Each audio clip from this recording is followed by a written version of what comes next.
Gutiérrez, always good to have you. Let's start with this breaking news. The New York Times report that it was two White House officials that actually gave Congressman Devin Nunes, of course, as you know, the chair of the House Intel Committee. It was these two White House officials that actually provided the intel that revealed that President Trump and perhaps his associates were incidentally swept up by this surveillance by U.S. spy agencies. What do you make of that?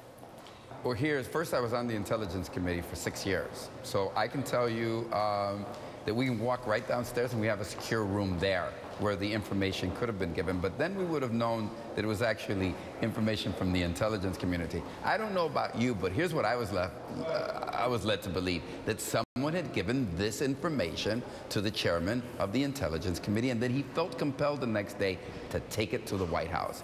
But if he got it at the White House, why do you feel so compelled to take it? Look, bottom line is this: democracy and free, clean, transparent elections, fair elections, are synonymous with America.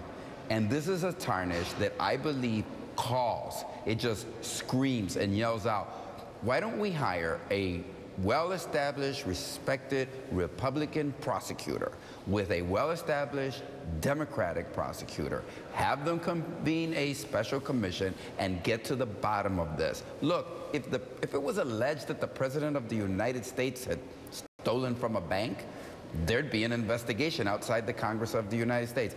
I think what has been demonstrated thus far is that this is an investigation that cannot be left in the hands of politicians in the House or in the Senate, as much goodwill as there would be, because I believe the people of the United States are demanding an investigation and that it be thorough and one that they can be respectful of the outcome of.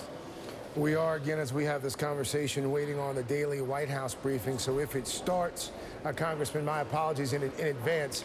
But we'll be back tomorrow. That's right. I do want to talk to you about this immigration fight, because you're Sure. apparently taking it right to Speaker Paul Ryan's backyard. You are going to be attending, as I understand it, a rally this weekend, speaking at this immigration rally. Why now? We should have actually started yesterday. Never before has there been such fear and we've abdicated the values that make America. Look, there was the Muslim. First they said it wasn't a Muslim ban, but we know that several federal judges have said it's a Muslim ban, Mr. President. That's anti-American. This sweeps in our community. I met, Melvin, a 12 and a 13-year-old two beautiful little girls. They're sisters. They came and they met with me today.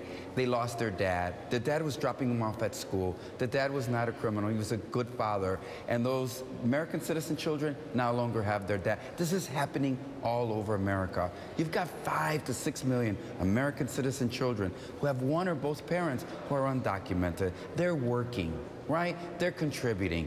Why don't we give them a way to get right with the law instead of using our resources to terrorize those children and to terrorize communities across this nation? There's a better way to get this done than to use this xenophobic, anti-immigrant edge that this administration has been just putting on the immigrant community. So here's what I think.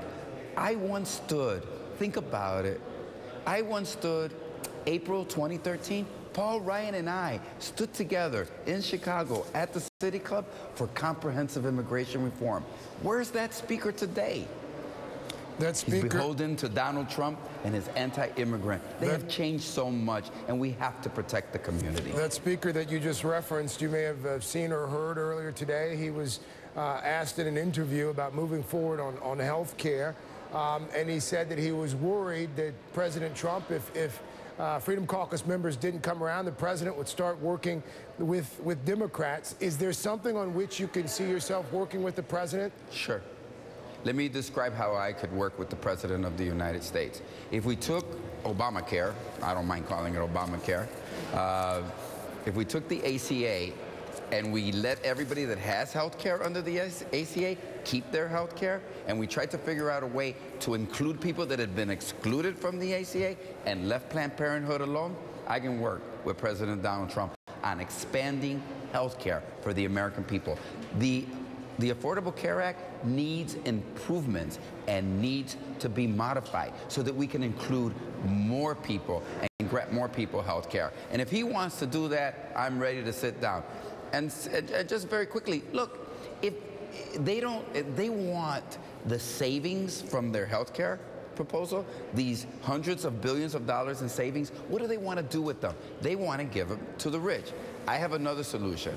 Look, why don't we legalize 11 million people, allow them to come out of the shadows, register with the federal government, learn English, learn about becoming an American citizen, get their fingerprints taken, and make sure we do a thorough, and give them a work permit. Guess what that creates?